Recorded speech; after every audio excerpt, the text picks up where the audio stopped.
Hello दोस्तों, स्वागत है आपका सरस्वती एकेडमी में। दोस्तों, आपको पता है, अगर आप सरस्वती एकेडमी के साथ पहले से जुड़े हैं तो आपको पता है, नहीं पता है तो मैं आपको बता दूं कि दोस्त, सरस्वती एकेडमी में अगर आप जुड़े हैं तो आपका एक ही टारगेट है, आपको यहां से विद्वान बन के निकलना है। पेपर निकले ना निकले ये आपका मैटर नहीं है। जैसा कि आपको पता है, गीता का भी श्लोक है कि आपका अधिकार सिर्फ कर्म पे है, फल पे आपका अधिकार नहीं है। वो श्री कृष्ण या भगवान पे उसका अधिकार है, फल पे। तो आप अपना कर्म करो और जम करके जो भी कर्म आप अभी कर्म है पढ़ाई का, तो पढ़ाई का कर्म करो। और अगर आप निकल जाते हैं इसमें, अच्छी बात, नहीं निकलते हैं तो ये 150 मार्क्स 100 मार्क्स का पेपर हमारी जिंदगी डिसाइड नहीं करने वाला है दोस्तों। इसमें नहीं निकलेंगे तो हम बिजनेस करेंगे, जॉब करेंगे, जहां जाएंगे वहां रौला काटेंगे, क्योंकि हमारा जन्म सिर्फ और सिर्फ रौला काटने के लिए हो रखा है। तो चलिए दोस्त, जैसा कि आपको इसकी टैगलाइन भी पता है सरस्वती एकेडमी की कि विद्वान सर्वत्र पूज्यते, तो हमें सिर्फ विद्वान बन के निकलना है यहां से। चलिए, तो अभी आज हम क्या करने वाले हैं? आज हम करने वाले हैं प्राचीन भारत का सेकंड पार्ट। कितनी लंबी वीडियो जाएगी दोस्त, मुझे भी कोई आइडिया नहीं। जितनी लंबी जाएगी, हम एक मजे से अपना काम करेंगे, जितना ज्यादा से ज्यादा हम कवर कर सकें। ठीक है, 1 घंटे से तो ऊपर की जाएगी वैसे। चलिए, अब एक काम करते हैं, शुरू करते हैं आपका प्राचीन भारत में सेकंड पार्ट। जो पहला पार्ट मैं आपको करा चुका हूं, सेकंड पार्ट शुरू करते हैं। उससे पहले मैं आपको एक और चीज बता दूं कि ये वीडियो आपकी कहां कहां काम आने वाली है। देखिए, जो भी बंदा IAS यानी UPSC जिसे कहते हैं, अगर कोई बंदा एक ऐसा है जो IAS या UPSC की तैयारी कर रहा है, तो दोस्त ये वीडियो कृपया करके मत देखो। आपको कुछ नहीं मिलने वाला है इसमें मतलब IAS की तैयारी नहीं हो पाएगी ये जो वीडियो लेक्चर है उससे। लेकिन जो भी बंदा PCS, लोअर PCS और ग्रुप C के जितने भी फॉर्म आते हैं, ग्रुप C, ठीक है, ग्रुप D, चाहे कोई सा भी स्टेट हो, चाहे यूपी हो, चाहे राजस्थान हो, चाहे हरियाणा हो, चाहे उत्तराखंड हो, चाहे हिमाचल प्रदेश हो, कोई सा भी स्टेट हो, अगर कोई भी बंदा इन सब की तैयारी कर रहा है, ये मतलब कि group C, group D, lower PCS, PCS, यहां तक कि AE और JEE, कोई सा भी फॉर्म जिसमें आपकी हिस्ट्री, ज्योग्राफी, GS आती है, तो दोस्त आपको कुछ नहीं करना, आपको ये वीडियो देखनी है और आपका काम हो जाना है। लेकिन जो भी बंदा IAS, स्पेसिफिक IAS UPSC की तैयारी कर रहा है, ठीक है, या IPS की तैयारी कर रहा है, तो भैया वो ये वीडियो मत देखना, कोई फायदा नहीं होने वाला है, पहले बता दूं। हाँ, लेकिन जो भी बंदा PCS की तैयारी कर रहा है, lower PCS, group C, group D, AE, JEE, चाहे कोई सा भी आपका स्टेट हो, चाहे उत्तराखंड हो, हरियाणा हो, कोई सा भी, तो उस बंदे के लिए वीडियो काम की है। तो दोस्त, आपको एक और चीज पहले बता दूं कि जो ट्यूटर यानी कि जो मैं हूं, जो आपको पढ़ा रहा है, वो है कौन। दोस्त, मेरा नाम है इंजीनियर दीपक भट्ट। मैंने मैकेनिकल इंजीनियरिंग से बीटेक कर रखा है। मैकेनिकल से मैंने कर रखा है आपका बीटेक। 2 ईयर मुझे इंडस्ट्रियल एक्सपीरियंस है और 3 ईयर मेरा टीचिंग एक्सपीरियंस है। टीचिंग एक्सपीरियंस, और इसमें टीचिंग में जो मेरा कोर एरिया रहा है वो UKPSC यानी उत्तराखंड पब्लिक सर्विस कमीशन और UKSSC, ये मेरा कोर एरिया रहा है। ठीक है, तो चलिए दोस्त, ये था थोड़ा सा ब्रीफ मेरे बारे में। अब बात करते हैं प्राचीन भारत। तो दोस्त, अब आगे बढ़ते हैं, प्राचीन भारत का आगे का पोर्शन देखते हैं। ठीक है, अब जैसा मैंने अभी आपको थोड़ी देर पहले बताया था कि भारत का जो इतिहास है वो 3 भागों में डिवाइडेड है। कौन कौन से भाग हैं? एक मिनट, कौन कौन से भाग हैं? प्राचीन भारत,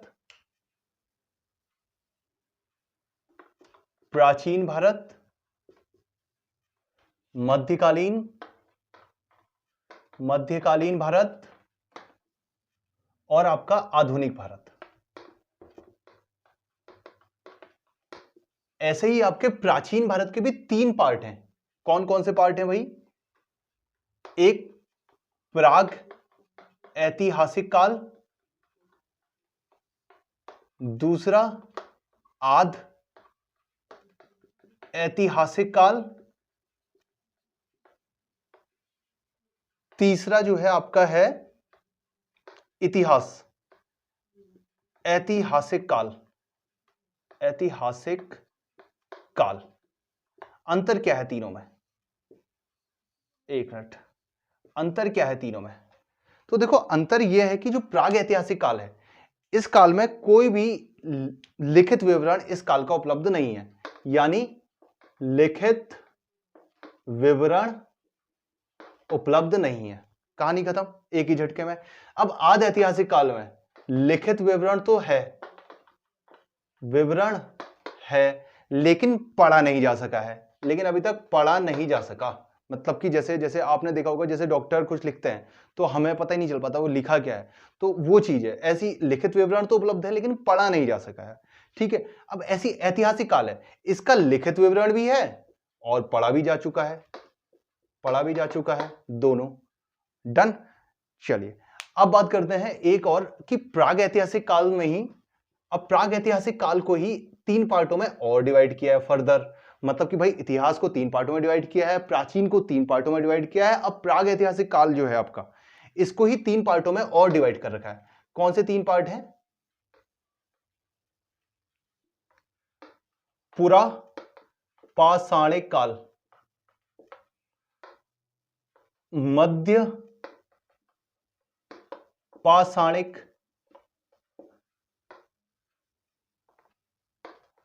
आध पाषाणिक काल, ठीक है।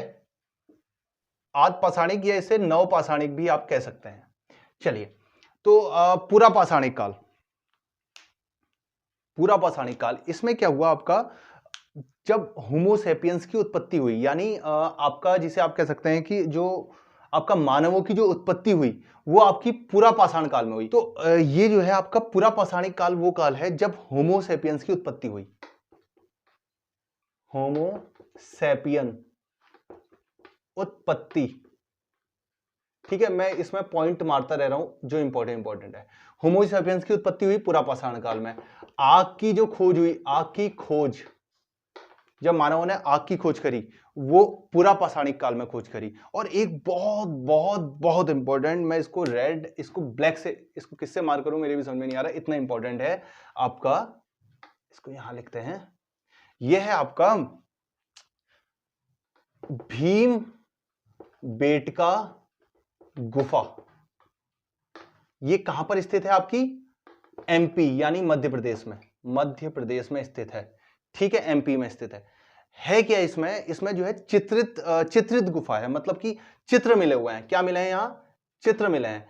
जिला कौन सा है? ये क्वेश्चन बनता है कि जिला कहां है? एमपी के किस जिले में? रायसेन जिले में, रायसेन जिला है। क्या यहां पर मिला क्या है? ये भारत का सबसे पुराना यहां पर चित्रित गुफा मिली हुई है, यानी पुरातात्विक, आपको पता है पूरा पाषाण सबसे पहले यही हुआ है, तो यहां पर आपका चित्रित गुफा मिली हुई है। भीमबेटका गुफा एमपी में है, रायसेन जिला है, और चित्रित गुफा है भीमबेटका गुफा।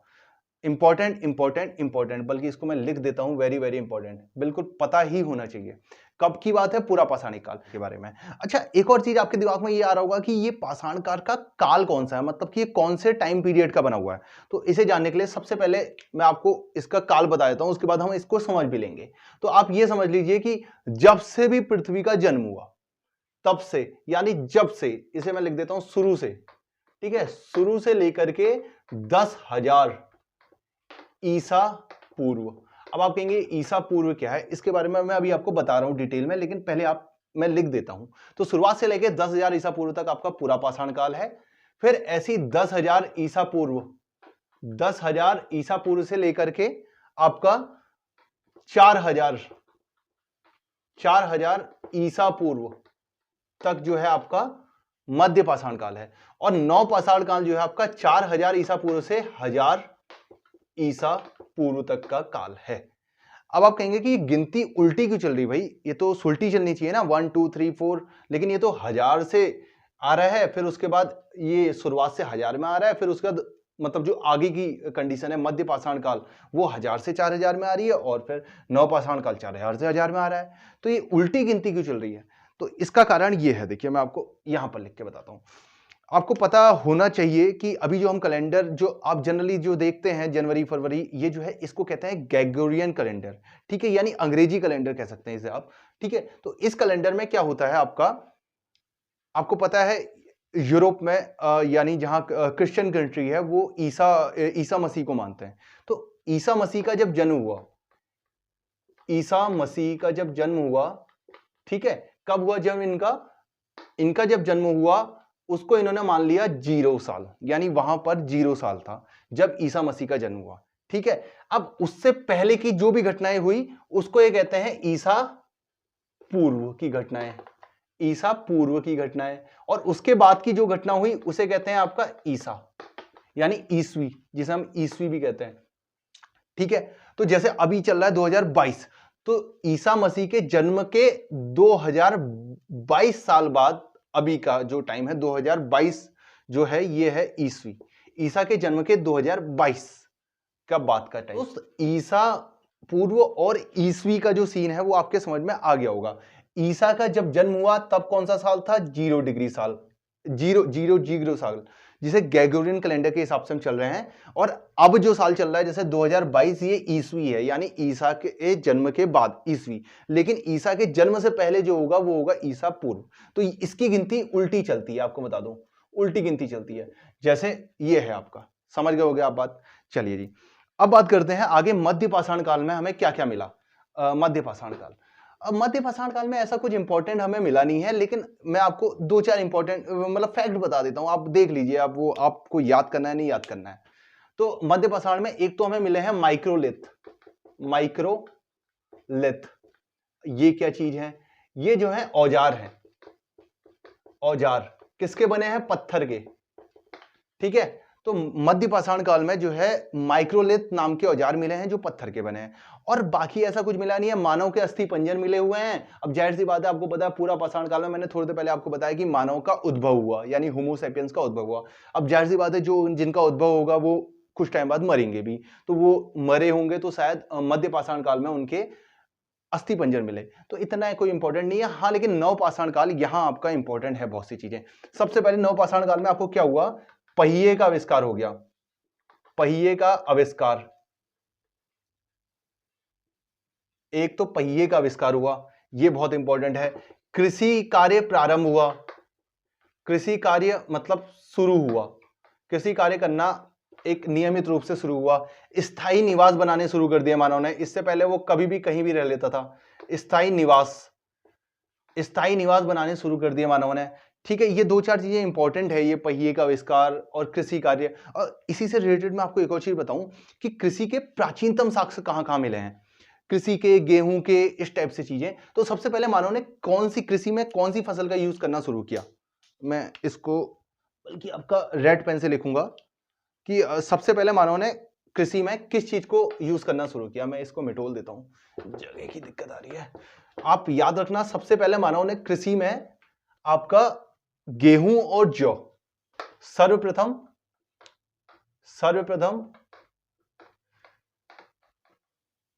गेहूं और जौ का प्रयोग हुआ है। सर्वप्रथम गेहूं और जौ जो है उपजाया गया। ठीक है, सर्वप्रथम हमने गेहूं और जौ को उपजाया मानवों ने।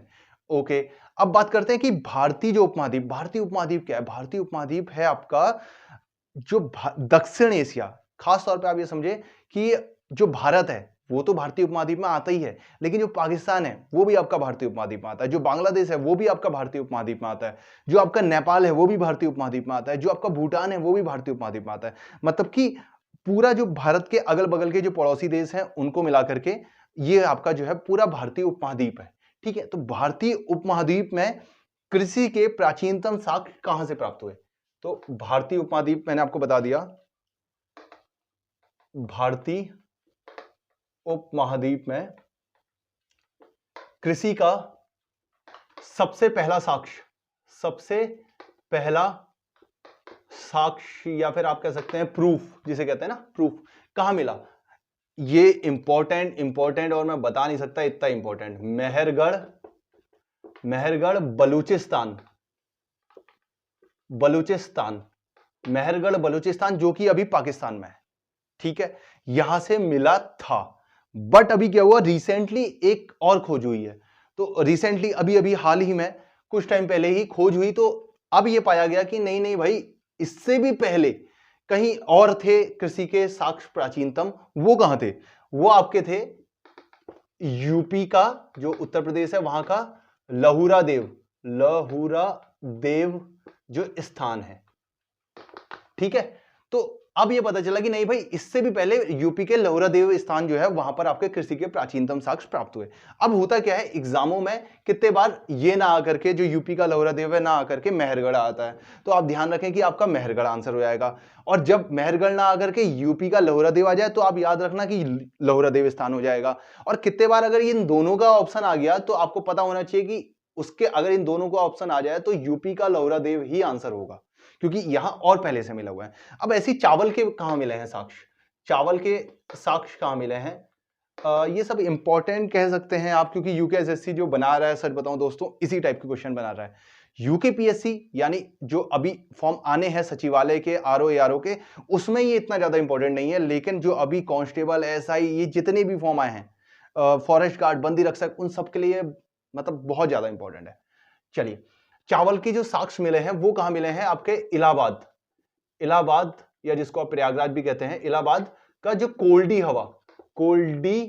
हवा स्थान है, कोल्डी हवा, बल्कि मैंने थोड़ा सा गलत लिख दिया इसे, कोल्डी हवा जो स्थान है वहां से चावल के साक्ष्य मिले हुए हैं।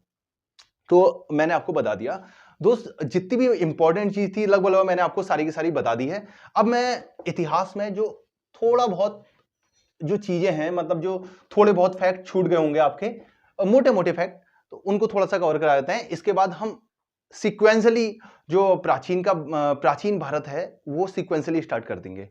अभी तक जो है मैं आपको ये बता रहा था कि कौन से उससे कौन से साक्ष्य मिले वगैरह वगैरह। अब इसके बाद हम सिंधु घाटी सभ्यता, फिर वैदिक सभ्यता, फिर बौद्ध धर्म, जैन धर्म, फिर उसके बाद मौर्य साम्राज्य कैसे आया, फिर उसके बाद आपका गुप्त साम्राज्य कैसे आया, फिर वर्धन साम्राज्य कहां से आया, तो ये सब पढ़ेंगे। और लास्ट में आपका वर्धन साम्राज्य के बाद थोड़ा बहुत दक्षिण भारत और बचता है, और फिर आपका प्राचीन भारत खत्म। चलिए, तो अभी फिलहाल मैं कुछ इंपॉर्टेंट नोट्स में आपको दे देता हूं, जो शायद अगर छूट गए होंगे फैक्ट वो यहां कवर हो जाएंगे। ठीक है, अब कौन कौन से फैक्ट है देखते हैं जल्दी से। देखो, सबसे पहले तो फादर ऑफ इंडियन आर्कियोलॉजी यानी भारतीय पुरातत्व शास्त्र का जो पिता है वो कौन है? फादर ऑफ इंडियन आर्कियोलॉजी यानी पुरातत्व शास्त्र जो आपका भारतीय है उसका पिता कौन है? ठीक है, पिता किसको कहा जाता है? Alexander Cunningham. ये नाम आप रट लें, अलेक्जेंडर कनिंघम।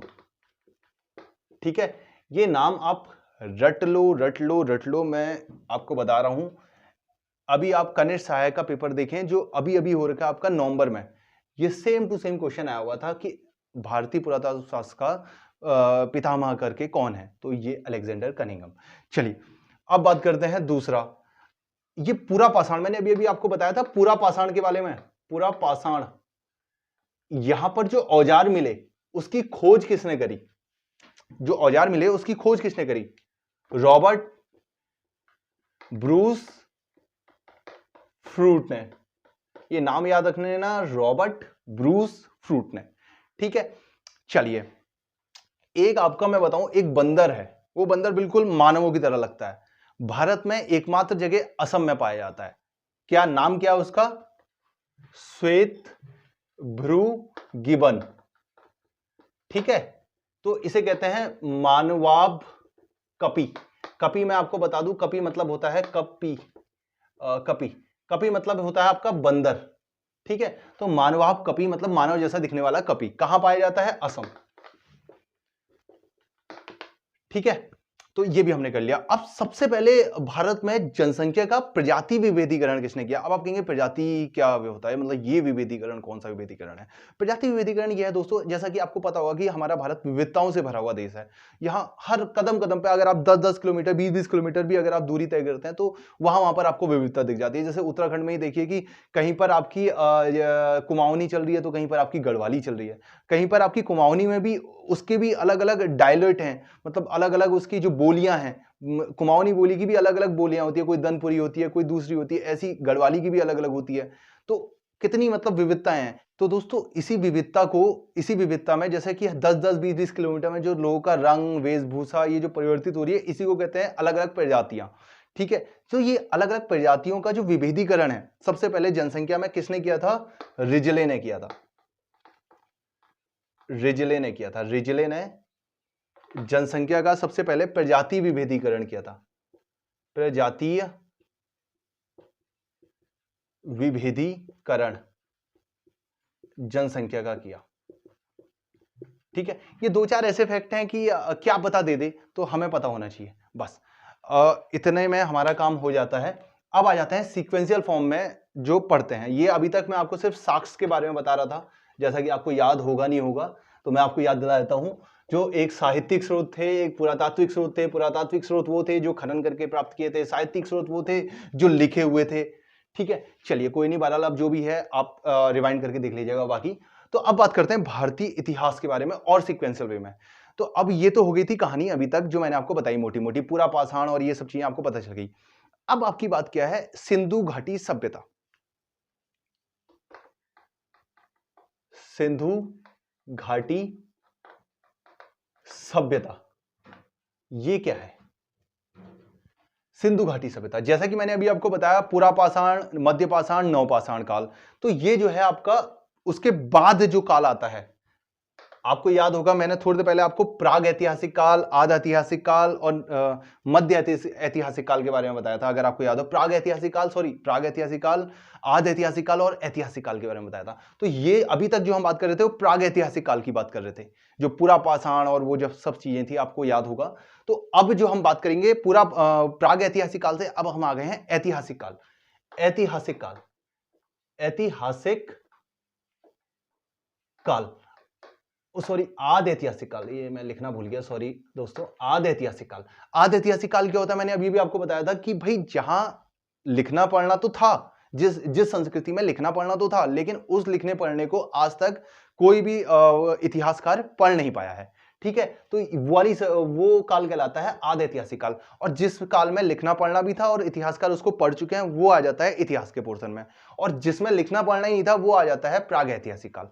चलिए, तो सिंधु घाटी सभ्यता, इसको ताम्रयुगीन सभ्यता भी कहते हैं। ठीक है, ताम्रयुगीन सभ्यता क्यों कहते हैं? इस काल में तांबे का यूज किया गया और मानव द्वारा सबसे पहले जो यूज की गई धातु है वो तांबा ही है। ये इंपॉर्टेंट क्वेश्चन है। मानव ने सबसे पहले सर्वप्रथम जो धातु यूज करी वो आपकी है तांबा। ये आप फिर से कह रहा हूं, रट लीजिएगा, इंपॉर्टेंट है। चलिए, तो दोस्त बात करते हैं सिंधु घाटी सभ्यता की। ये क्या है? देखो हुआ क्या आपका 1921, ये वो साल था जब आपका राय बहादुर दयाराम साहनी, ये नाम आपको एज इट इज याद रख लेना है। 1921 राय बहादुर दयाराम साहनी ने क्या किया? आपका उत्खनन कार्य किया। उन्होंने जो आपका जो हड़प्पा, जो अभी आप देखोगे खासतौर पर जो पाकिस्तान का जो पंजाब वाला प्रांत है, जो पाकिस्तान में है वाला जो पंजाब वाला प्रांत है, वहां पर उत्खनन किया था 1921 में। मतलब खोदा। तो वो खुदाई जब करी तो उन्होंने पाया कि यहां तो प्राचीन कोई सभ्यता है, थी, मतलब जो अब विलुप्त हो चुकी है लेकिन थी, उसके अवशेष मिले। वो सभ्यता का नाम क्या था? हड़प्पा सभ्यता। हड़प्पा सभ्यता। तो सबसे पहले कौन सी सभ्यता की खोज की गई? हड़प्पा सभ्यता। तो अब क्या है सिंधु घाटी सभ्यता? सभ्यता है क्या? सबसे पहले आपको मैं एक छोटा सा ब्रीफ और बता दूं। सिंधु घाटी सभ्यता मतलब सिंधु जो नदी बह रही है, मैंने आपको थोड़ी देर पहले मैप में भी दिखाया था, फिर से आप मैप देखिए। इस नदी के किनारे किनारे जो भी सभ्यताएं बसी हुई थी बहुत साल पहले, जो भी लोग बसे थे, और जो छोटे छोटे उनके जो गांव के लीजिए या शहर के लीजिए, उस टाइम पे वो जो भी थे जहां पर वो बसे थे, वही इलाके आपके सिंधु घाटी सभ्यता में आते हैं। वो अलग अलग हैं, किसी का नाम हड़प्पा है, किसी का नाम मोहनजोदाड़ो है, किसी का नाम रंगपुर है, किसी का नाम चूदड़ो है, किसी का नाम कालीबंगा है, किसी का नाम लोथल है। तो वो अलग अलग हैं। तो ये सिंधु घाटी सभ्यता ओवरऑल सभी को मिला करके है, लेकिन सबसे पहले आपकी खोज किसकी हुई? हड़प्पा की। तो इसीलिए इसको सिंधु घाटी सभ्यता को हड़प्पा सभ्यता भी कहते हैं, जबकि हड़प्पा इसका एक पार्ट है,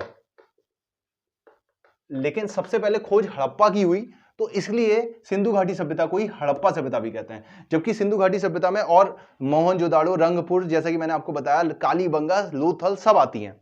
ठीक है, तो उसके बाद 1922 ठीक अगले ही साल आपका फिर से किसने किया? राखल दास बनर्जी ने। राखल दास बनर्जी क्या किया भाई?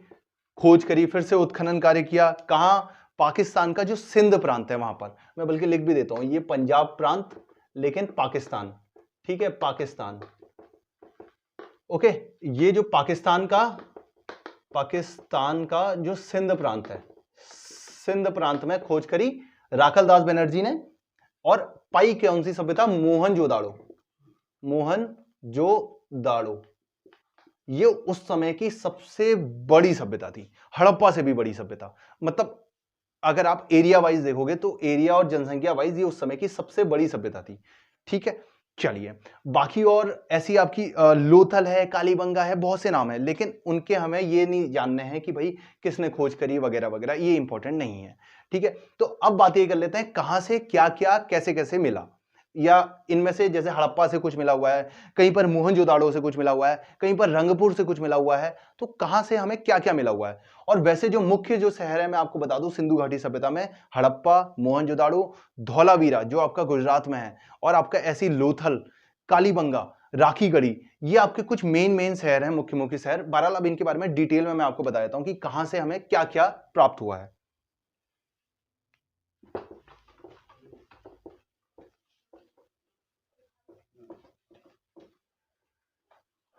तो दोस्त सबसे पहले मैं आ जाता हूं आपका मोहनजोदाड़ो में।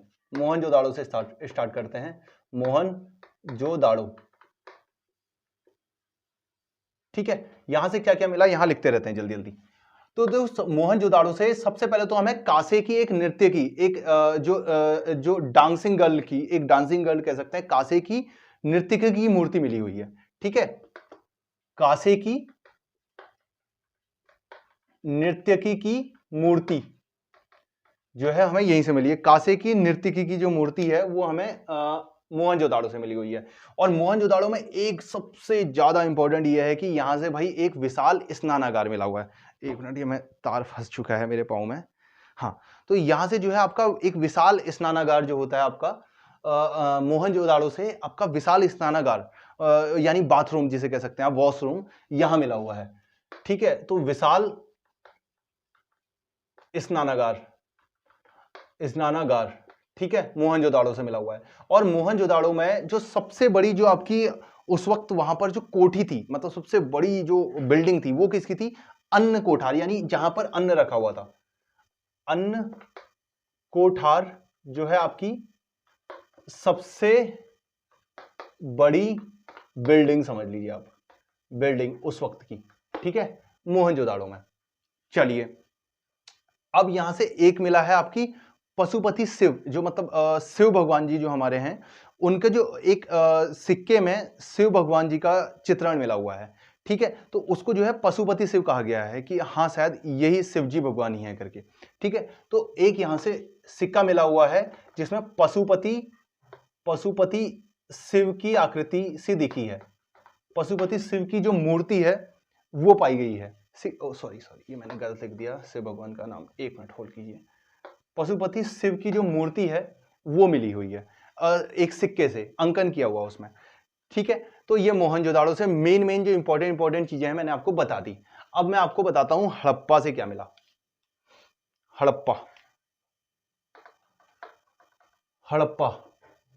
हड़प्पा से ज्यादा कुछ नहीं और फालतू की बात हम करेंगे नहीं। तो यहां से जो मेन आपका जो मिला, आप ये याद रखिए, R37 कब्रिस्तान यहां से मिला हुआ है, ये आप याद रखना। R37 जो कब्रिस्तान है आपका हड़प्पा से मिला हुआ है। चलिए आगे बढ़ते हैं। और एक और चीज मैं आपको बताना भूल गया कि सिंधु मोहनजोदाड़ो किस नदी के तट पर है। ये तो इतना ज्यादा इंपॉर्टेंट है कि सॉरी दोस्त, तो ये जो है नदी कौन सी नदी के तट पर है? ये जो है मोहनजोदाड़ो आपका सिंधु नदी के तट पर है। आपको कुछ याद हो या ना हो, लेकिन ये याद होना बहुत ज्यादा जरूरी है कि ये कौन सी सभ्यता किस नदी के तट पर है, और खासतौर पर मोहनजोदाड़ो और हड़प्पा। तो ये सिंधु नदी के तट पर है, ठीक है। हड़प्पा सभ्यता किस नदी के तट पर है? ये आपका रावी नदी के तट पर है, जो रावी नदी है उसके तट पर है। चलिए अब आ जाते हैं जो अगली सभ्यता है आपकी चूदड़ो करके है। ये भी आपकी कहां, और ये सब कहां है? ये आपका पाकिस्तान में है, ठीक है। ये भी आपका पाकिस्तान में है और ये भी आपका पाकिस्तान में है। चूहू दड़ो करके है इसका नाम, ये है कहां पर, ये भी आपका पाकिस्तान में है, पाकिस्तान में है, ठीक है। नदी किस नदी के तट पर है आपकी, ये भी सिंधु नदी के तट पर है। यहां से मिला क्या है, यहां से और लोथल से, लोथल बड़ा एक इंपॉर्टेंट है, यहां से आपकी लगभग बहुत सी चीजें मिली हुई है, ध्यान रखना। अभी बाकी जब लोथल आएगा तब मैं बात करूंगा।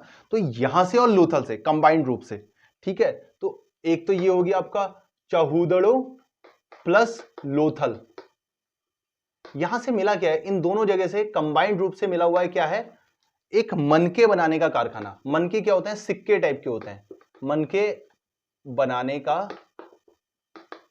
कारखाना। मनके बनाने का जो कारखाना मिला है वो कहां से मिला है, चूदड़ो और लोथल से, ठीक है। चलिए अब बढ़ते हैं आगे।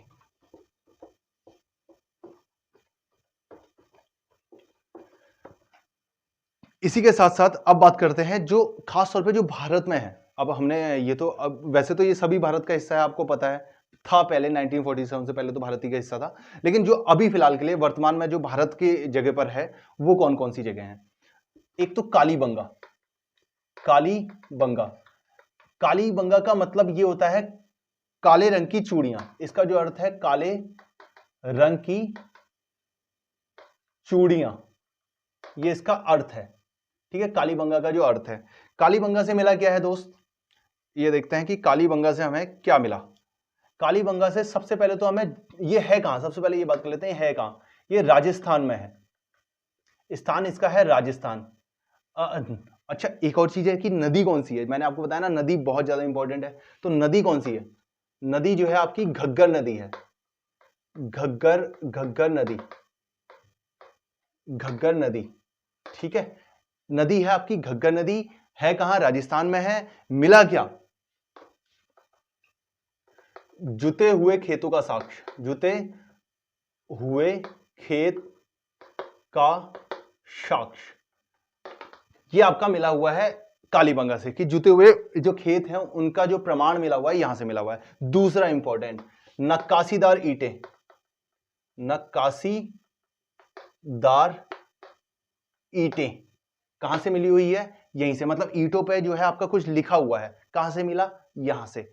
अग्निकुंड, और एक और चीज, अग्निकुंड से पहले मैं कहूंगा लकड़ी की नाली, लकड़ी की नाली, लकड़ी की नाली आपकी मिली है कालीबंगा से। लकड़ी की नाली, जो नाली होती है ना हमारी, यहाँ जो रोड के बगलों में बनती है, हाँ, तो वही नाली जो है लकड़ी की नाली मिली हुई है यहां से। और ये कालीबंगा एकमात्र ऐसा शहर है, मैं लिख नहीं रहा हूं, मैं डायरेक्ट आपको बताता हूं, कालीबंगा एकमात्र ऐसा शहर है जहां पर जैसे दुर्ग बने होते हैं ना, जैसे जहां पर राजा लोग रहते हैं, जहां उस वक्त पर जहां पर जो शासक वर्ग रहता था, जैसे मान लीजिए शासक वर्ग यहां रहता था, तो उसने अपने किनारे किनारे दीवार लगाई थी, यानी दुर्ग लगाया था। लेकिन जैसे नीचे यहां पर साधारण जनता रहती है, यहां जनता रहती है, यहां राजा रहता है, तो राजा ने अपने किनारे किनारे तो दीवार यानी दुर्ग लगाया है, लेकिन जनता के किनारे पे दीवार या दुर्ग नहीं लगता था। तो लेकिन यही एकमात्र एक ऐसा शहर था हड़प्पा सिंधु घाटी सभ्यता में जहां जनता के किनारे भी दुर्ग लगा हुआ था, ठीक है। आई होप आप समझ गए होंगे, लिखने की जरूरत नहीं है। चलिए जी, और बाकी आपको पीडीएफ में मिल जाएगा, तो आप ज्यादा टेंशन वेंशन ले मत, तो आपको ज्यादा टेंशन लेने, तो बाकी आपको पीडीएफ में मिल जाएगा, तो आपको ज्यादा टेंशन वेंशन लेने की जरूरत है नहीं। तो ये हो गया एक आपका अग्निकुंड, मैं आपको बता दूं, अग्निकुंड ये मिला है आपका कालीबंगा में। और अग्निकुंड प्लस सॉरी, अग्निकुंड जो है आपका, अग्निकुंड आपका मजे की बात क्या है कि लोथल और कालीबंगा प्लस कालीबंगा ये दोनों जगह मिला हुआ है, ठीक है। ये ध्यान रखना, मैंने आपसे अभी थोड़ी देर पहले बताया था, देखो चूदड़ों में जो अभी आया था उसमें आपका मन के बनाने का कारखाना मिला था, लोथल में भी मिला था। मैंने कहा था कि आपको लोथल हर जगह आने वाला है, अभी थोड़ी देर बाद फिर आएगा लोथल, ठीक है। तो लोथल में आपका ऐसी अग्निकुंड भी मिला है। चलिए आगे बढ़ते हैं। ऐसी जो है युग्मक समाधान, युग्मक समाधान, बल्कि थोड़ा ज्यादा नीचे हो गया, शायद आपको दिख रहा है नहीं दिख रहा है, लेकिन आप समझ लीजिए, मैं मुंह से बोल रहा हूं। युग्मक समाधान ये क्या होता है, मतलब कि दो लोगों को इकट्ठे जो उनके शवों को जलाना, यानी युग्म में समाधान किया हुआ, दो लोगों के शव इकट्ठे जलाए तो इसके साक्ष्य कहां पर मिले हुए हैं? इन्हीं दोनों जगह, लोथल और कालीबंगा में मिले हुए हैं। तो इससे एक और चीज हमें पता चलता है कि शायद उस वक्त सती प्रथा भी प्रचलित होगी, तभी युग में समाधान हुआ होगा। तो सती प्रथा के प्रमाण की अगर कभी ऐसा आता है आपके उसमें कि सती प्रथा के प्रमाण कहां मिले, तो आप लोथल और कालीबंगा ऑप्शन जरूर होगा, आप देख लेना। ठीक है, तो कालीबंगा में हमें आपको जो मुद्दे की चीजें थी वो बता दी। अब आ जाते हैं बात धौलावीरा। धौलावीरा ये आपका सबसे पहले तो है कहां? ये है आपका गुजरात में। अच्छा जी, नदी कौन सी है? नदी आपकी है लूणी, लूणी नदी।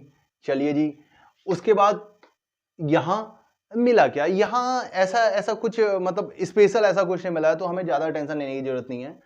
तो मतलब ऐसा कुछ नहीं है। मेन इसका ये याद रखना कि एक तो गुजरात में है और दूसरा लूणी नदी के तट पर है। ठीक है, तो ये लूणी नदी और गुजरात में स्थित है और लूणी नदी के तट पर है। और ज्यादा ही है तो एक चीज और आप याद रख सकते हैं कि जो यूनेस्को है, मैंने अभी आपको बताया था, यूनेस्को विश्व विरासत स्थल की सूची जारी करता है, उसमें इसका 40वां स्थान है। अभी हाल ही में हुआ है, तो इसमें इसका 40वां स्थान है। करंट अफेयर में आ सकता है, तो मैंने आपको बता दिया। ठीक है, तो इसका 40वां स्थान है। चलिए, बाकी इसमें ऐसा कुछ इंपॉर्टेंट है नहीं, तो धौलावीरा आपका खत्म होता है। अब आ जाते हैं आपका, इसको भी हटा देते हैं। अब आ जाते हैं आपका धौलावीरा के बाद अब आ जाते हैं आपका लास्ट लोथल। अच्छा जी, लोथल लोथल लोथल ये मैंने आपको बताया था, बहुत ज्यादा इंपॉर्टेंट है। एक तो सबसे पहले है कहां? अहमदाबाद, दाबाद, गुजरात। ठीक है, अहमदाबाद गुजरात में स्थित है। और है क्या यहां पर? यहां पर जो है आपका, एक और चीज मैं बताऊंगा, यहां पर है क्या आपका? यहां पर आपका जो है अहमदाबाद गुजरात में स्थित है, यहां पर आपका गोदीबाड़ा है। गोदीबाड़ा, गोदीबाड़ा। अब आप कहेंगे गोदीबाड़ा क्या होता है? इसको हम बंदरगाह भी कहते हैं। क्या कहते हैं? बंदरगाह।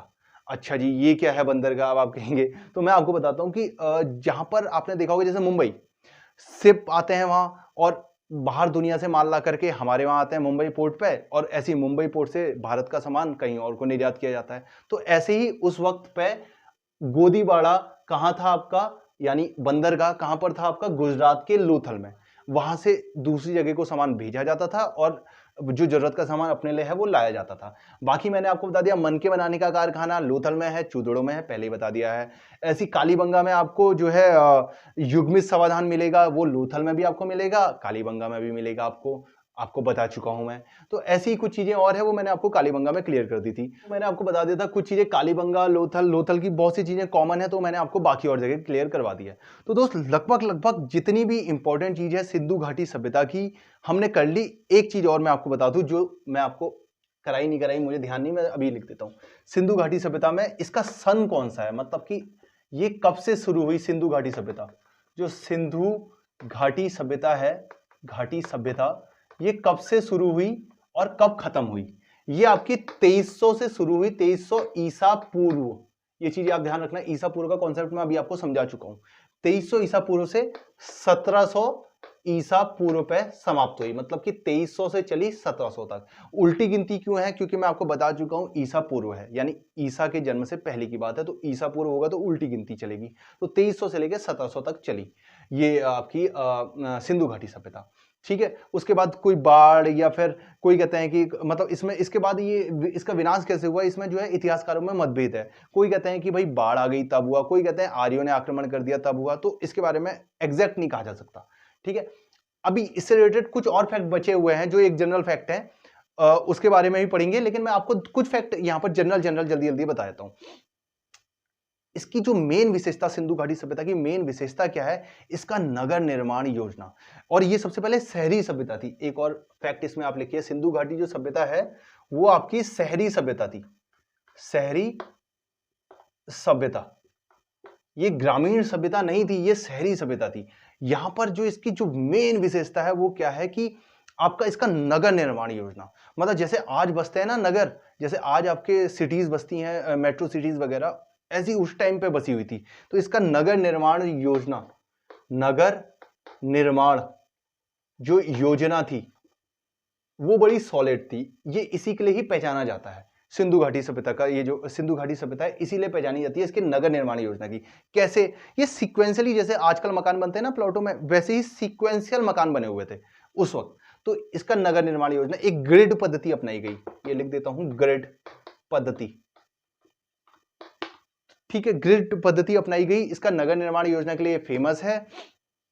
और जो सड़कें हैं उस वक्त, जैसे आज आप देखेंगे, आप अपनी गली से बाहर निकलेंगे तो गलियां जो है ठीक आगे पे समकोण पे काटती है। समकोण क्या होता है मैं आपको बता दूं, समकोण जैसे एक ये और एक नीचे, ये जो लंब होता है, मतलब अब मैं मैथमेटिकली में नहीं जाऊंगा, आप टेंशन मत लो, बहरहाल आप इतना समझ लो कि एक ये लाइन और एक ये लाइन जहां पर ये मिलती है, ये लाइन आपका समकोण कहलाता है, ठीक है। आप अपनी गली से बाहर निकलेंगे तो आप देखेंगे रोड जो है, मेन रोड आपके बगल से यूं होगी और आप यूं करके यूं निकलेंगे, यानी ये समकोण बन रहा है। तो समकोण पे काटते हैं आज।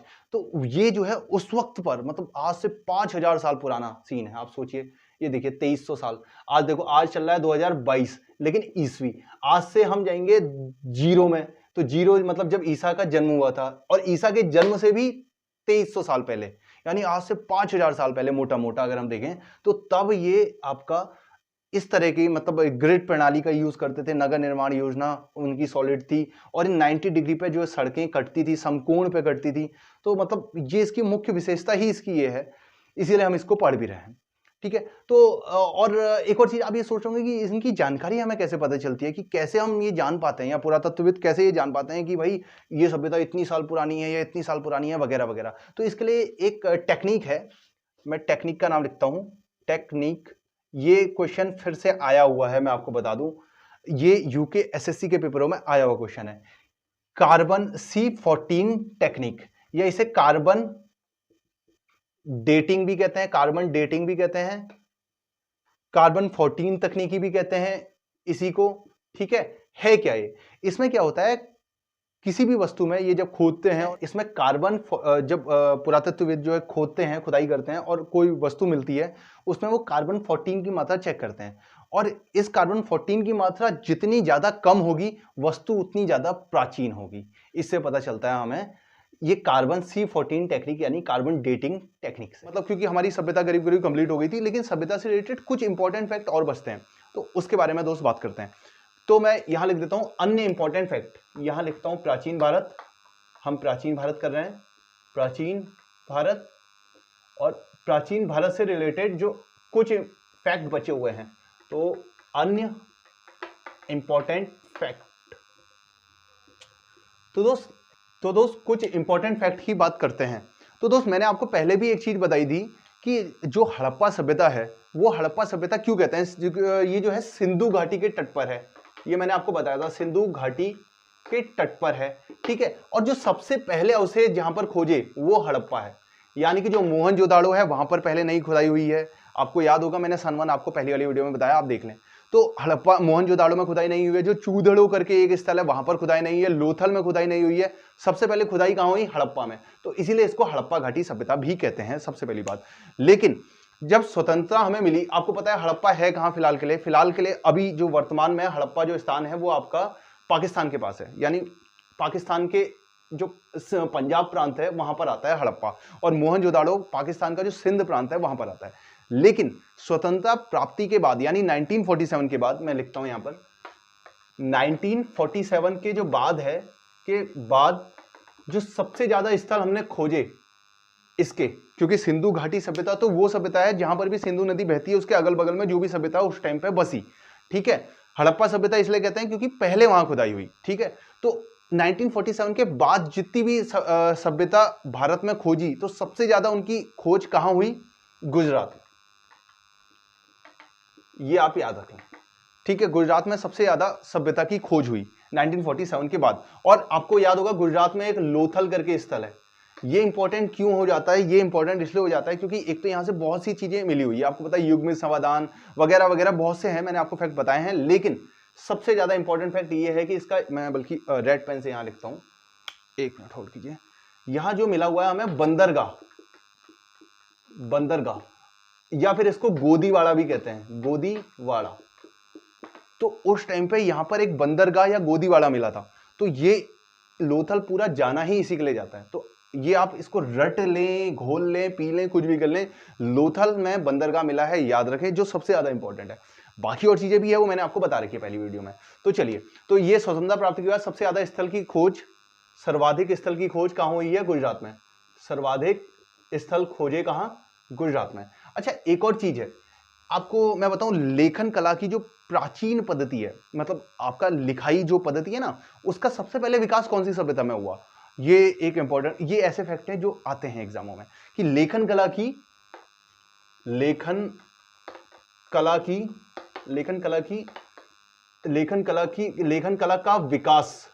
का विकास कौन सी सभ्यता में सबसे पहले हुआ? सबसे पहले, ठीक है, कौन सी सभ्यता में सबसे पहले हुआ? देखो सिंधु घाटी सभ्यता में नहीं हुआ, मैं आपको बता दूं, ये दुनिया की बात चल रही है। तो मेसोपोटामिया करके आपने एक सभ्यता सुनी होगी, जिसे सुमेरिया की सभ्यता भी कहते हैं। मेसोपोटामिया जिसे सुमेरिया भी कहते हैं, हाँ ये दोनों टर्म याद रख लेना, मेसोपोटामिया और इसी को सुमेरिया की सभ्यता भी कहते हैं, सुमेरिया सभ्यता। तो लिखाई की जो प्राचीन पद्धति है, लिखाई का जो विकास हुआ सबसे पहले इसी सभ्यता में हुआ। अच्छा ये है कहां? ये वर्तमान का जो इराक देश है, इराक वहां पर है। अब ये इराक कहां है, ये आप अपने मैप में देख लें, मैं आपको मैप में इसकी फोटो आ गई होगी, ठीक है। तो ये आपको वर्तमान में इराक में है। अब मजे की बात, अब वापस से इधर आ जाइए और एक चीज देखिए कि मेसोपोटामिया जो सुमेरिया जो सभ्यता है, यहां पर इसके जो है सिंधु घाटी सभ्यता से भी संबंध थे। जो मैं कहां लिखूं, यहां लिख देता हूं, इसके जो संबंध है सिंधु घाटी सभ्यता से भी थे उस समय। ये सब आपस की ही सभ्यता है, सिंधु घाटी सभ्यता, ठीक है। ये सब इकट्ठे की सभ्यताएं। आज से 5000 साल पहले ये भी सभ्यता थी, ये भी सभ्यता थी, और ये भारत में थी, ये इराक में थी। तो इससे इसके संबंध तब थे, मतलब व्यापार होता था। और सिंधु घाटी सभ्यता के लिए मेसोपोटामिया के जो अभिलेख है उसमें क्या वर्ड यूज किया गया है? इंपॉर्टेंट क्वेश्चन दोस्त, इंपॉर्टेंट है, तो ये रट लें। अगर जो उत्तराखंड एसआई कांस्टेबल वगैरह की तैयारी कर रहे हैं, दोनों के लिए इंपॉर्टेंट है। तो मेहुला शब्द, मेहुला शब्द का यूज हो रखा है आपका सिंधु घाटी सभ्यता के लिए। किसमें? मेसोपोटामिया और जो सुमेरिया की जो सभ्यता है उसमें यूज हो रखा है। और दोस्त मैं आपको एक चीज बता दूं, मैं पहले भी आपसे कहा था कि ये 100 मार्क्स का पेपर हमारी जीवन डिसाइड नहीं करने वाला है। हमारा जन्म रौला काटने के लिए हुआ है और हम काटेंगे, वो हमें कोई छोड़ नहीं सकता रौला काटने से। लेकिन दोस्त एक और चीज, कम से कम अगर हम भारत जैसे महान देश में अगर पैदा हुए हैं और हमें भारत के बारे में जानकारी नहीं है, तो ये तो मतलब बहुत ही डूब मरने वाली बात है। तो भाई हमें कम से कम अपना देश जहां हम रहते हैं उसके बारे में जानकारी होनी चाहिए। जिस राज्य में आप सोचो, देवभूमि उत्तराखंड में हम रहते हैं, हमें उसके बारे में जानकारी नहीं है, तो ये तो हमारे लिए मतलब एक बहुत ही शर्म की बात है। तो आपका काम है सिर्फ ज्ञान इकट्ठा करना, आपका काम है कि हमें इन चीजों के बारे में कम से कम जानकारी हो। चलिए, तो दोस्त मैंने आपको बता दिया मेसोपोटामिया की सभ्यता जो है, सिंधु घाटी सभ्यता जो है आपकी मेहुला के नाम से जानी गई। अब एक और, अच्छा एक इंपॉर्टेंट फैक्ट एक आपका और बचता है, मैं आपको बताता हूं। यहां पर आपको एक नाम याद करना पड़ेगा, एक जो अंग्रेज है उनका नाम याद करना पड़ेगा। पिघट है हमारे चच्चा, तो पिघट चच्चा करके, ठीक है, पिघट, मैं नाम लिख देता हूं, पिघट करके। ये इंपॉर्टेंट है क्योंकि जिस टाइप का पैटर्न बनने लगा है अब वन डे एग्जामों में, तो ये इंपॉर्टेंट हो जाता है। लेकिन अब देख लें अपनी क्षमता अनुसार, अभी तक का बहुत ज्यादा तो नहीं पूछा गया है, लेकिन आने के चांसेस हैं। तो पिघट जो है, इसने हड़प्पा और मोहनजोदाड़ो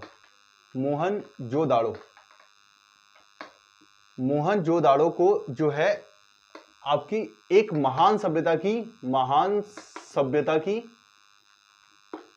की जुड़वा राजधानी कहा है, जुड़वा राजधानी कहा।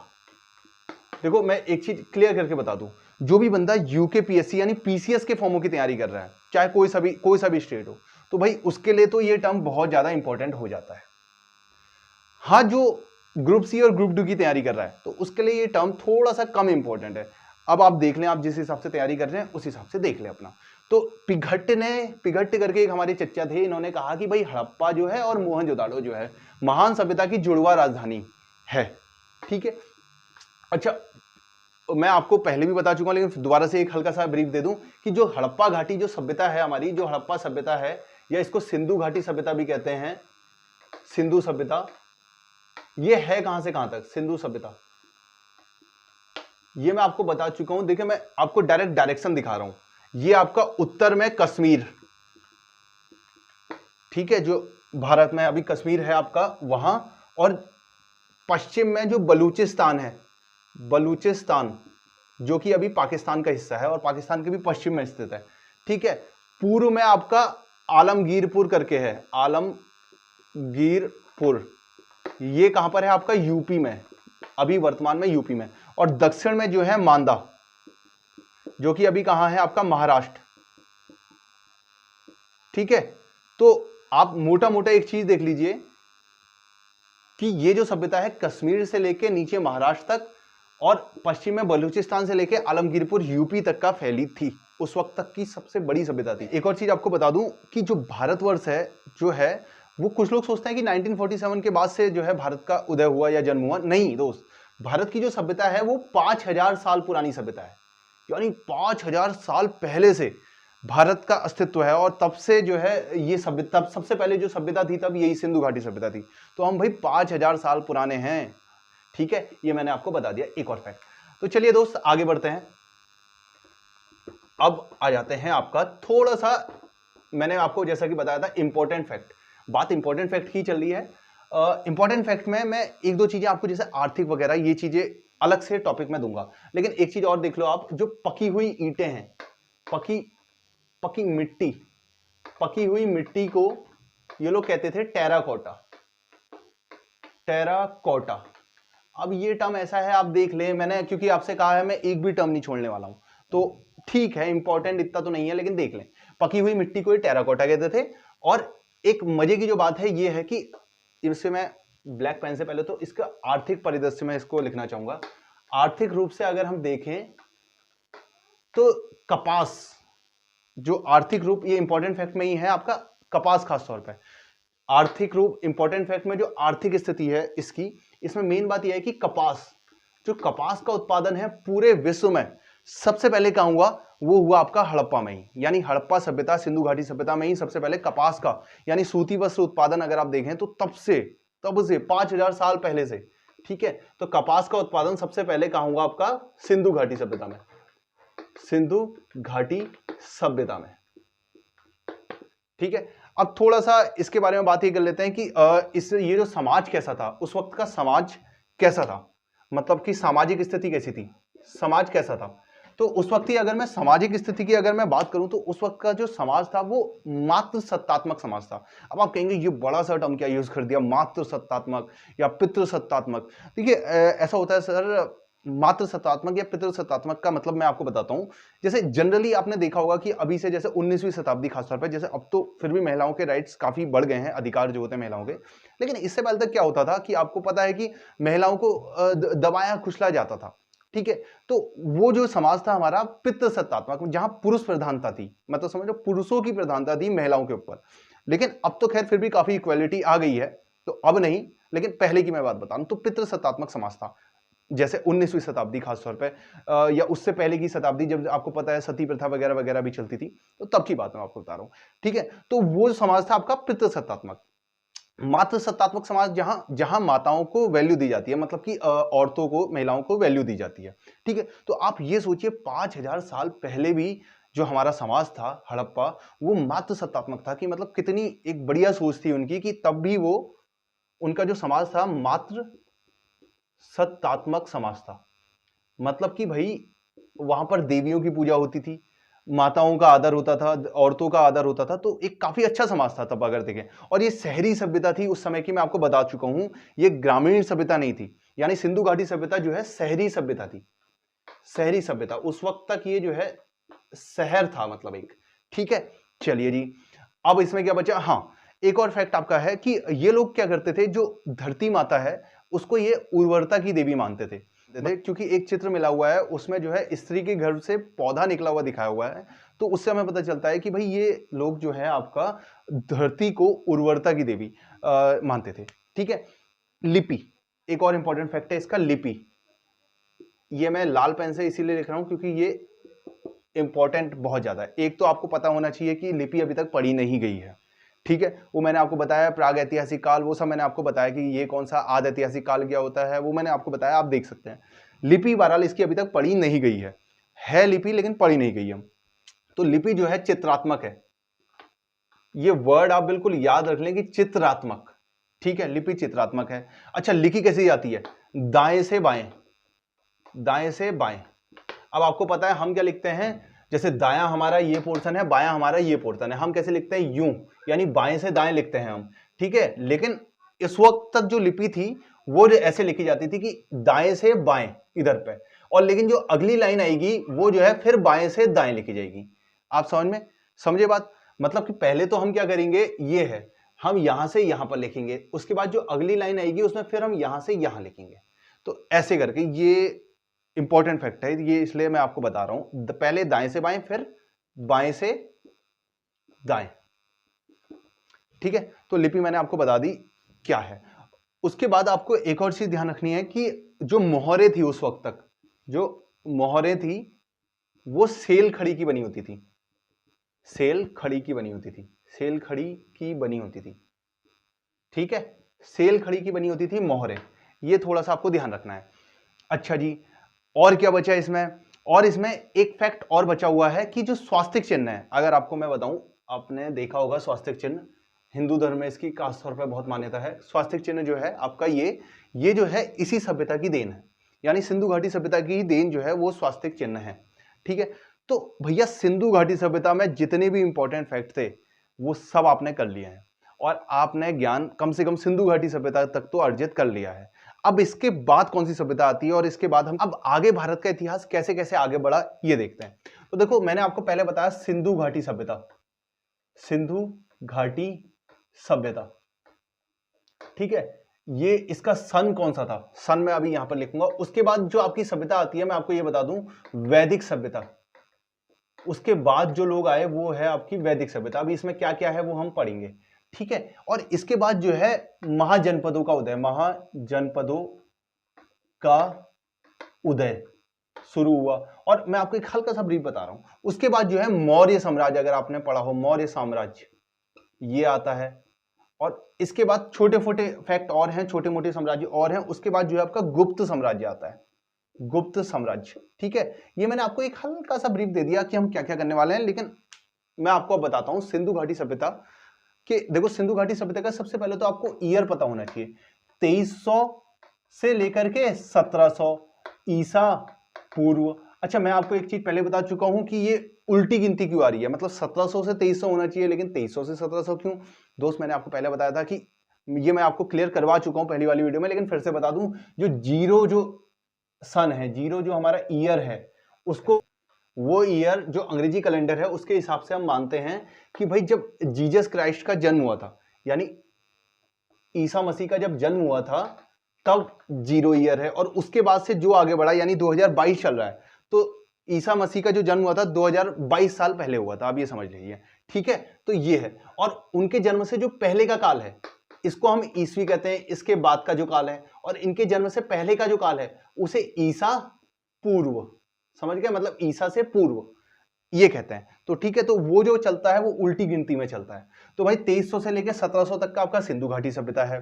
फिर उसके बाद जो है 1700, फिर उसके बाद 1500 से लेकर के आपका 700 बल्कि 600 तक का ईसा पूर्व तक का, ये आपकी वैदिक सभ्यता है। फिर महाजनपद काल कैसे कैसे आया वो उसके बारे में तब बात करते हैं। अच्छा, एक चीज और इसमें मैं आपको बता दूं कि सिंधु घाटी सभ्यता का विनाश कैसे हुआ, मतलब कैसे ये सभ्यता फिर गायब हो गई, हुआ क्या। इसमें विद्वानों में भी असल में मतभेद है। कोई कहता है कि भाई बाढ़ आ गई थी, कोई कहता है अकाल पड़ गया था, तो एग्जैक्ट किसी को भी नहीं पता, लेकिन जो मेनली जो सर्वमान्य है वो ये है कि भाई बाढ़ आने के उससे शायद सिंधु घाटी सभ्यता लुप्त हो गई। तो अब आ जाते हैं, उसके बाद आते हैं सिंधु घाटी सभ्यता के बाद जो है फिर आते हैं आर्य, जो कि वैदिक सभ्यता है, ठीक है। अब वैदिक सभ्यता में क्या क्या चीजें हैं मैं बताता हूं आपको। वैदिक सभ्यता, वैदिक सभ्यता, इसका ईयर मैंने आपको अभी अभी बता दिया है। और हुआ क्या आपका, एक मिनट पहले मैं ईयर लिख दूं, 1500 से लेके 600 ईसा पूर्व तक। तो हुआ क्या, ये इसके संस्थापक कौन है, मतलब इसको किसने इसकी स्थापना करी, मतलब कैसे वैदिक सभ्यता बनी। इनकी वैदिक सभ्यता की जो स्थापना है वो आर्य, जो आर्य आए उन्होंने की। तो वैदिक सभ्यता की जो स्थापना है, मैं संस्थापक लिख देता हूं, संस्थापक जो थे वो कौन थे, आर्य लोग, आर्य लोग जो थे, आर्य लोग आपके संस्थापक थे। ठीक है, उसके बाद क्या हुआ, आर्य लोगों ने इसकी स्थापना करी। भाषा उस वक्त की कौन सी थी? अच्छा, एक और चीज, देखो भाषा से पहले मैं आपको एक चीज बताता हूं। देखो हड़प्पा सभ्यता के बारे में हमें पता कैसे चला कि भाई हमने खुदाई करी और हमें पता चला कि अच्छा हाँ भाई हमने खुदाई करी, पुरातत्व विभाग ने खुदाई करी और उन्होंने कहा भाई यहाँ तो कोई सभ्यता थी, पता चल गया। लेकिन ऋग्वैदिक सभ्यता के बारे में हमें कैसे पता चला? इसके बारे में हमें वेदों से पता चला है। ठीक है, तो जो आपके वेद हैं, पता कैसे चला? वेदों से, वेदों से जो हमें पता चला इसके बारे में। जो वेद हैं आपके, कौन कौन से वेद हैं? ऋग्वेद, यजुर्वेद, सामवेद, अर्थवेद, यजुर्वेद, सामवेद, अर्थवेद, जो 4 वेद हैं, मैं यहां लिख नहीं रहा हूं। ठीक है, तो उनसे हमें पता चला इस सभ्यता के बारे में, वैदिक सभ्यता के बारे में। अच्छा, वैदिक सभ्यता की भाषा कौन सी थी? एक मिनट, वैदिक सभ्यता की भाषा कौन सी थी? ईसा पूर्व। वैदिक सभ्यता की भाषा कौन सी थी? वैदिक सभ्यता की जो भाषा थी वो थी आपकी संस्कृत भाषा। जो संस्कृत भाषा थी वो आपकी वैदिक सभ्यता की उस वक्त की जो भाषा थी वो संस्कृत थी। चलिए जी, एक मिनट दोस्त, मैं इसको जरा मिटोल देता हूं। तो वैदिक सभ्यता के बारे में एक और चीज मैं आपको बताऊं। वैदिक सभ्यता को हमने 2 पार्टों में डिवाइड कर दिया है, एक पार्ट और दूसरा पार्ट। अच्छा जी, पहला पार्ट आपका कहलाता है ऋग्वैदिक, यानी पहला है ना पुराना वैदिक काल, ऋग वैदिक काल।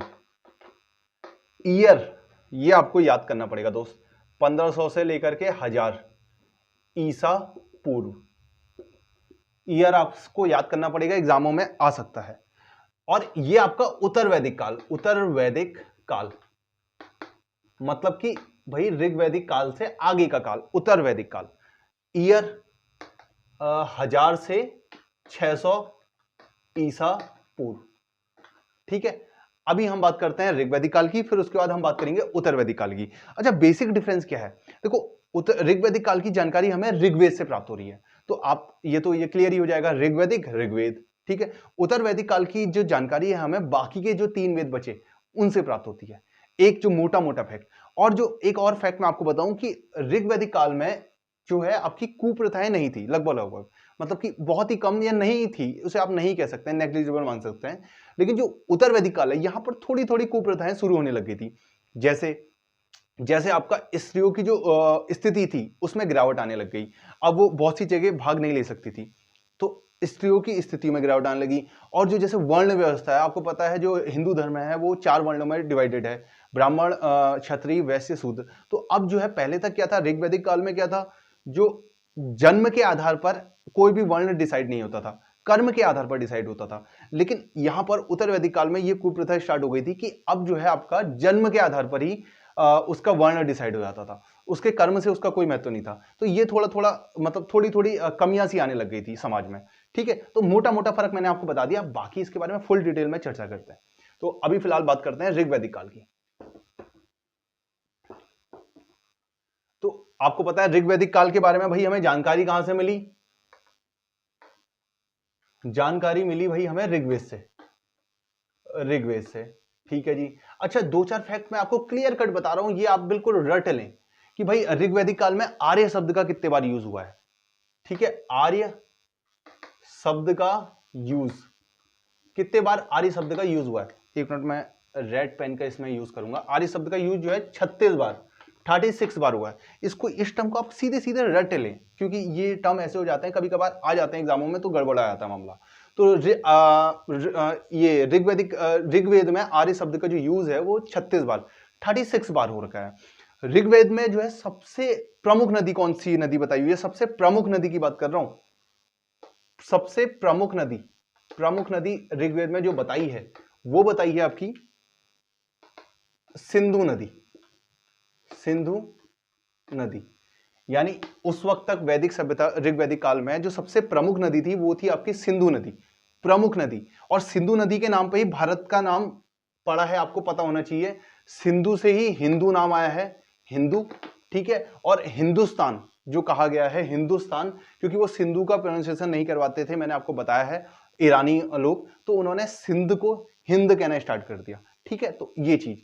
ठीक है, तो चलिए जी, सबसे प्रमुख नदी सिंधु थी। और सबसे पवित्रतम नदी उस वक्त, सबसे पवित्रतम नदी पवित्रतम नदी। देखिए यहां पर वो कंफ्यूज करने के लिए क्या करता है हमें, मतलब एग्जामिनर गंगा नदी को डाल देता है, लेकिन गंगा नदी अभी की बात नहीं बता रहा हूं मैं आपको उस वक्त की बात बता रहा हूं। ठीक है, उस वक्त सबसे पवित्रतम नदी जो मानी जाती थी वो सरस्वती नदी मानी जाती थी, सरस्वती नदी। बल्कि ये मैंने ब्लू पेन से लिख दिया, लेकिन ये आपका इंपॉर्टेंट है, मैं रेड पेन का मार्क कर देता हूं। बिल्कुल इसको रट लें आप। उस वक्त तक जो सबसे पवित्रतम नदी जो मानी जाती थी सरस्वती नदी, और जो प्रमुख नदी थी सिंधु नदी। चलिए जी अब बढ़ते हैं। अच्छा, नदियों में ही मैं आपको नदियों के कुछ पुराने नाम बता देता हूं, क्योंकि ऐसा भी कितने बार क्वेश्चन बन जाता है कि नदियों के कुछ पुराने नाम। और आप ये सोच रहे होंगे कि भाई ये सब भाई अब मतलब हम कैसे लिखें या क्या लिखें, तो आप टेंशन मत लीजिए, मैं आपको पहले भी बता चुका हूं और अब दोबारा से बता रहा हूं कि कोई दिक्कत नहीं दोस्त। ये यहाँ पर राइटिंग वाइटिंग अच्छी नहीं बन रही होगी या कुछ भी आपको जो दिक्कत है, ये पूरा का पूरा पीडीएफ आपको मिल जाएगी। फुल मैंने सिक्वेंशियली पीडीएफ लिखी हुई है, आपकी स्क्रीनों पर आ रही होगी, तो भाई आपको टेंशन लेने की कोई जरूरत नहीं है। पूरी की पूरी सिक्वेंशियल आपको पीडीएफ मिल जाएगी और बड़े अच्छे वे में लिखी हुई है और पूरी टीम की मेहनत है इसमें, तो आपको मिल जाएगी। लेकिन दोस्त इसके लिए मैं आपसे जरूर पैसे लूंगा। वीडियो कोर्सेज आपके लिए पूरा फ्री है, लेकिन इसके लिए मैं आपसे पैसे लूंगा, ये मैं आपको बता दूं। ये इसके लिए मैं आपसे ₹49 लूंगा प्राचीन भारत का, लेकिन आपका प्राचीन भारत पूरा कंप्लीट हो जाएगा। ठीक है, और शायद मैं ये भी नहीं लेता, लेकिन क्या है टीम ने हैंड रिटन नोट का यूज किया हुआ है, तो वो काफी मतलब उनकी मेहनत लगी हुई है, इसलिए मुझे आपसे पैसे लेने पड़ रहे हैं। ठीक है, चलिए दोस्त, तो अब बात करते हैं आपका आगे। अभी कहां पहुंचे थे हम? हाँ, कुछ नदियों के बारे में मैं आपको बता रहा था। देखिए मैं यहां लिख देता हूं नदियां। नदियां, तो जो नदियां हैं वो आपका है नदियों में जो आपके एक नदी है रावी नदी, जो अभी हम रावी नदी के नाम से जिस नदी को जानते हैं, रावी नदी। रावी नदी जो अभी हम जानते हैं, इसका प्राचीन नाम क्या था बात करेंगे। उसके बाद मैं आपको एक और नदी का नाम लिखता हूं, विपाशा। बल्कि ये तो मैंने पुराना ही नाम लिख दिया इसका, सॉरी, व्यास। व्यास नदी, इसका पुराना नाम क्या है, पहले का नाम बात करेंगे। उसके बाद आते हैं आपका झेलम नदी। झेलम नदी जो कि आपका कश्मीर में है, आप सबको पता होगा। ठीक है, इसके बाद एक और नदी के बारे में बात करेंगे जिसका है सतलज, जो अभी हम यूज करते हैं उसका नाम सतलज। ठीक है, इसके बाद एक और नदी के बारे में हम बात करेंगे, सदानीरा। तो दोस्त रावी नदी जो है, रावी नदी का पुराना नाम है पारुष्णी। ये आप ये टर्म याद कर लेना दोस्त, ये नदियों के पुराने नाम पूछ लेता है। और खास तौर पे जो पीसीएस वाले हैं, मैं आपको ये बता दूं, एक पल के लिए जो ग्रुप सी और ग्रुप डी की तैयारी कर रहे हैं उनके लिए इतना इंपॉर्टेंट तो नहीं, लेकिन जो पीसीएस वाले हैं या जिन्होंने अभी पीसीएस का कोई फॉर्म देना है, पीसीएस का मतलब खाली पीसीएस नहीं है, ये मैं आपको बता दूं, खाली पीसीएस नहीं, जितने भी यूके पीएससी मतलब क्या होता है कि आपको पता है हर स्टेट में 2 आयोग होते हैं। एक होता है, जैसे उत्तराखंड की मैं बात कर लेता हूं आपको, जैसे उत्तराखंड में एक होता है यूकेपीएससी आयोग, एक होता है यूकेएसएससी आयोग। अच्छा, जो यूकेएसएससी होता है ये सब ऑर्डिनेट करके नाम होता है, ये होता है पब्लिक सर्विस कमीशन करके नाम होता है। तो सब ऑर्डिनेट जो होता है ये ग्रुप सी और ग्रुप डी के फॉर्म करवाता है। ठीक है, तो ये थोड़ा सा इसका पेपर लेवल थोड़ा सा सरल बनता है, लेकिन जो यूकेपीएससी होता है ये ग्रुप बी और ग्रुप सी या ग्रुप ए के फॉर्म करवाता है हर स्टेट में। ठीक है, तो अब क्या होता है, इसका पेपर लेवल थोड़ा सा टफ बनता है। तो इसके जितने भी फॉर्म आएंगे उसके लिए भाई थोड़ा सा आपको डिटेल में जाना पड़ेगा, इतिहास सेक्शन में या कोई सा भी सेक्शन है आपका, भूगोल सेक्शन खासतौर पर। इसके जो फॉर्म आएंगे उसमें आपको थोड़ा बहुत इतिहास सेक्शन कम भी आपने पढ़ लिया, जैसे इतना नदियों के नाम नहीं भी याद करें तो चल जाएगा। ठीक है, अब आपकी तैयारी क्या करनी है, आपको किस तैयारी करनी है उसके हिसाब से आप देख ले अपना। तो अब आ जाते हैं रावी नदी। रावी नदी का पुराना नाम मैंने आपको बताया था पारुष्णी, पारुष्णी नदी। ठीक है, रुष्णी नदी, पारुष्णी, ये बल्कि मैंने गलत लिख दिया, पारुष्णी नदी। ठीक है, व्यास को कहते हैं विपाशा, विपाशा नदी। ठीक है, झेलम को कहते हैं वितस्ता, वितस्ता नदी। देखो झेलम के बारे में मैं आपको एक और फैक्ट बता दूं कि हुआ क्या था, अभी थोड़ी देर में अभी सिकंदर के बारे में भी हम पढ़ेंगे, तो लेकिन मैं आपको यही बताता हूं हल्का सा। सिकंदर जब आने लगा, उसने पूरी दुनिया जीती थी, आपको पता है, तो जैसे ही आने लगा इधर भारत पे आया था, तो वो सबसे पहले ये वितस्ता नदी पे पहुंचा था, मतलब कि जो कश्मीर का पोर्शन है वहां पर पहुंचा था। और अब यहां से आगे बढ़ता, लेकिन वितस्ता नदी में एक युद्ध हुआ था। ठीक है, वो युद्ध बड़ा इंपॉर्टेंट हुआ था, क्योंकि वो युद्ध ऐसा था कि सिकंदर मतलब हारते हारते लेकिन लास्ट में भले ही जीत गया था, लेकिन हारने ही वाला था काफी हद तक, तो उसके बारे में पढ़ेंगे। तो वितस्ता नदी आप याद रखना, सिकंदर आपको याद रहना चाहिए। ठीक है, सतलज, सतलज को कहते हैं शत्रुधि नदी, शत्रुधि, शत्रुधि, शत्रुधि नदी, ठीक है। सदानीरा को कहते हैं गंडक नदी। मैंने आपको सॉरी ये गलत लिखा दिया असल में, गंडक नदी अभी इसका वर्तमान में नाम है गंडक नदी और पुराना नाम है आपका सदानीरा, सदानीरा, ठीक है।